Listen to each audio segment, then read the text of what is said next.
Le drapeau de l'Algérie est assez simple, juste du blanc, du vert et un croissant et une étoile rouge. Le blanc représentant la paix, le vert représentant l'islam et le croissant et l'étoile représentant non seulement l'islam, mais le rouge du croissant et de l'étoile représentant le sang de ceux qui se sont battus pour l'Algérie. Au fait, vous allez commencer à voir une trame chez beaucoup de pays utilisant le rouge dans leur drapeau pour représenter le sang de ceux qui se sont battus pour quelque chose.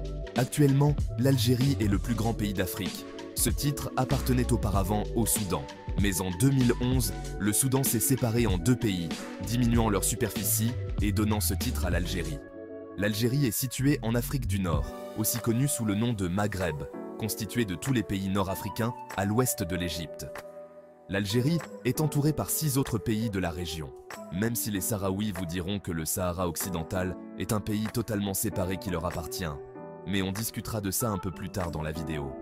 Au nord, l'Algérie a la chance d'être bordée par la mer Méditerranée, qui a joué un rôle crucial dans son développement et dans son économie d'import-export. En fait, des 48 provinces d'Algérie, plus de 90% de la population entière vit dans les 37 provinces hautes qui bordent la mer Méditerranée. Les 10% restant vivant dans des provinces plus basses qui occupent une superficie 7 fois plus grande que toutes les 37 provinces hautes combinées. Certaines de ces provinces comme Tindouf et Illizi, bien qu'elles soient immenses, n'ont même pas 50 000 habitants. Maintenant, pourquoi tant de personnes veulent habiter dans le nord de l'Algérie et pas le sud? Si tu regardes une carte satellite de l'Algérie, tu remarqueras que la seule partie verte est dans le nord au niveau de l'Atlas tellien. C'est expliqué par le fait que c'est la seule région en Algérie qui a un climat doux et humide. Bien que cette région ne représente qu'une petite tranche du territoire de l'Algérie, c'est très crucial pour ces gens. Seulement 3% du territoire algérien est arable. Ceci n'est pas suffisant pour se sustenter niveau agriculture. Et jusqu'à aujourd'hui, environ 45% de leur nourriture est importée. Tout ce qui est au sud de l'Atlas est le désert du Sahara. Si tu observes cette région, tu remarqueras des communautés et villes comme Regan, Adrar, où on trouve de la verdure. Ceci s'explique par le fait que de nombreuses personnes qui ont grandi dans le Sahara sont devenues des maîtres de l'agriculture du désert. Tu pourras peut-être voir ces choses ressemblant à des marques de dérapage juste à côté des villes. Tu peux te demander, que sont ces choses? Si tu regardes un peu plus près, ce sont en fait des palmeraies. Et tu seras surpris.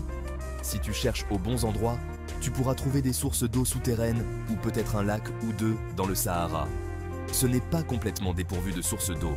L'Algérie a aussi complété la tâche ardue de construire plusieurs routes transsahariennes qui traversent tout le Sahara et vont jusqu'à d'autres pays voisins au sud comme le Niger, le Mali et la Mauritanie. L'Algérie compte environ 37 millions d'habitants, ou environ un peu plus que la population du Canada. Je crois que je vais beaucoup utiliser le Canada pour les comparaisons de population dans cette série, mais... la majorité de ses habitants s'identifient comme ethniquement arabes berbères.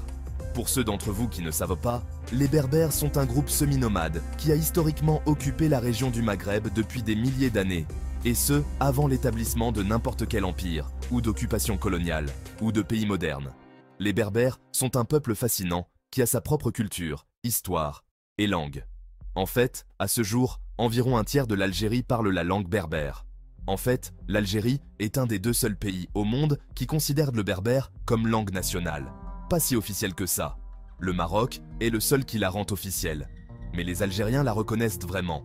Cependant, le berbère est si prévalent dans beaucoup de régions en Algérie que tu ne devrais pas t'étonner de voir des panneaux trilingues partout en arabe, français et berbère. Maintenant, concernant la France, les choses deviennent intéressantes. Au début du 19e siècle, la France a occupé l'Algérie. Durant ce siècle d'occupation, la France a énormément influencé la culture, l'architecture, la cuisine et même la langue. Encore aujourd'hui, le français est la langue de facto d'Algérie.